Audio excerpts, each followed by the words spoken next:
નમસ્કાર મિત્રો, મારું નામ કાવ્યા છે. 27 વર્ષની ઉંમરે જ્યારે દુનિયા વસાવવાના સપના જોતી હોય ત્યારે મારું આખું જગત ઉજ્જડ થઈ ગયું. મારા પતિ આકાશને બહારની ભપકાદાર દુનિયા અને પૈસાનો બહુ મોહ હતો. લગ્નના 2 વર્ષ પછી તેને મારા જેવી સાદી છોકરી પોતાની પ્રતિષ્ઠા માટે ઓછી લાગવા માંડી. તે રાત્રે આકાશ ખૂબ નશામાં હતો. ગાડીની બારી પર વરસાદની બૂંદો અથડાતી હતી અને અંદર આકાશની ગાઓનો વરસાદ વરસી રહ્યો હતો. અચાનક તેણે હાઈવેની વચ્ચે ગાડી ઊભી રાખી, મારો હાથ પકડીને જબરદસ્તી બહાર ફેંકી દીધી અને ઘાટો પાડીને કહ્યું, તારા જેવી ગામડાની છોકરી સાથે રહેવું હવે મારા માટે શરમજનક છે. આજથી તારો અને મારો કોઈ સંબંધ નથી. ગાડીના ટાયરોનો અવાજ વરસાદમાં વિલાય થઈ ગયો અને હું ત્યાં રસ્તાની વચ્ચે એકલી અટૂલી રહી ગઈ. મિત્રો, સતત 3 દિવસ સુધી હું રેલવે સ્ટેશનના બાકડા પર બેસી રહી.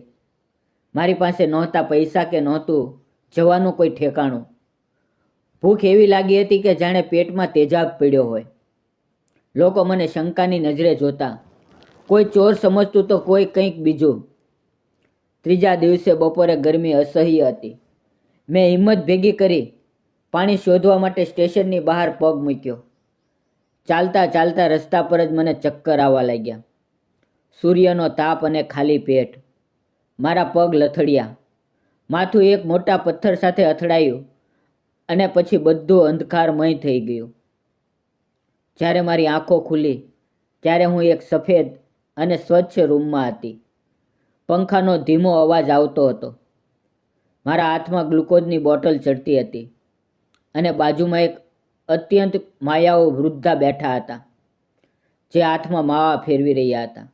મને આંખો ખોલતાની સાથે જોઈ તેમના ચહેરા પર એક તેજસ્વી સ્મિત આવ્યું. તેમણે બૂમ પાડી, અર્જુન બેટા.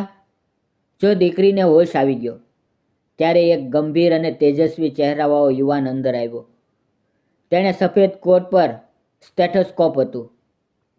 એ અર્જુન હતો, જે ગામમાં એક નાનું ક્લિનિક ચલાવી ગરીબોની સેવા કરતો હતો.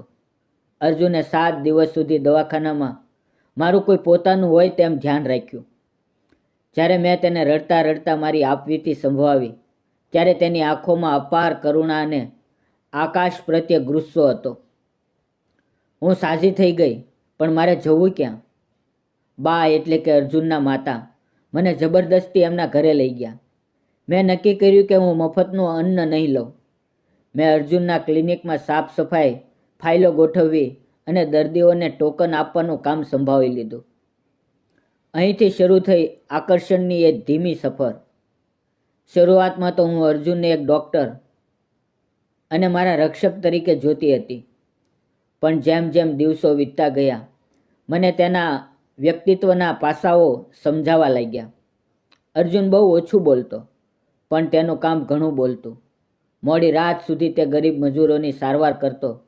ક્યારેક કોઈ મજૂર પાસે દવાની ફી ન હોય તો અર્જુન પોતાના ખિસ્સામાંથી પૈસા કાઢીને દવા આપી દેતો.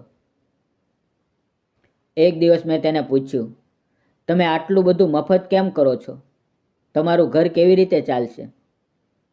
ત્યારે તેણે મારી સામે જોઈને પહેલીવાર ખડખડાટ હસીને કહ્યું, કાવ્યા, ઘર તો ઉપરવાળો ચલાવે છે, આપણે તો બસ નિમિત્ત છીએ. આ લોકોના આશીર્વાદ જ મારી સાચી કમાણી છે. તેના એ ઉમદા વિચારો અને તેની તરફ ખેંચાવા લાગ્યા. બીજી તરફ અર્જુન પણ મારામાં રસ લેવા માંડ્યો હતો. ઘણી વાર હું ક્લિનિકમાં કામ કરતી હોઉં અને અર્જુન મને ચોરી ચૂપીથી જોતો રહેતો. એકવાર ક્લિનિકમાં બહુ ભીડ હતી અને હું સતત 4 કલાકથી દોડધામ કરતી હતી. અચાનક અર્જુને તેની કેબિનમાંથી બહાર આવીને મને કહ્યું, કાવ્યા, થોડીવાર બેસી જા, તારા પગ દુખતા હશે.